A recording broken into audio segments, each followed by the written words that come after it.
ত্রয়োদশ নির্বাচনের পর নতুন মন্ত্রিসভা গঠন নিয়ে দেশ জুড়ে বইছে আলোচনার ঝড়।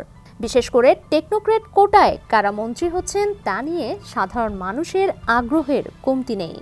সংসদ সদস্য না হয়েও কিভাবে একজন ব্যক্তি মন্ত্রী হতে পারেন এবং কেন এই বিধান রাখা হয়েছে তা নিয়ে অনেকের মনেই প্রশ্ন রয়েছে। টেকনোক্রেট মন্ত্রী কি? সহজ কথায়, যারা সরাসরি জাতীয় নির্বাচনে প্রতিদ্বন্দ্বিতা করে সংসদ সদস্য হিসেবে নির্বাচিত হননি, কিন্তু বিশেষ দক্ষতা, বিশেষজ্ঞ জ্ঞান বা রাজনৈতিক প্রজ্ঞার কারণে মন্ত্রিসভায় স্থান পান, তাদেরই টেকনোক্রেট মন্ত্রী বলা হয়।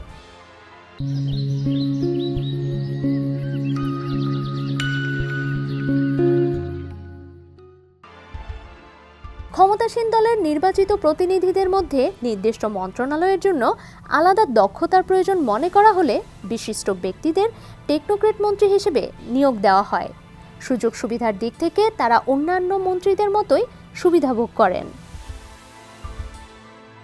বাংলাদেশের সংবিধানে সরাসরি টেকনোক্রেট শব্দটির উল্লেখ নেই, তবে বাংলাদেশের সংবিধানের 56(2) অনুচ্ছেদ অনুযায়ী মন্ত্রিসভার অন্তত 90% সদস্য নির্বাচিত সংসদ সদস্য হতে হবে। বাকি 10% সদস্য প্রধানমন্ত্রী সংসদের বাইরে থেকে নিয়োগ দিতে পারেন।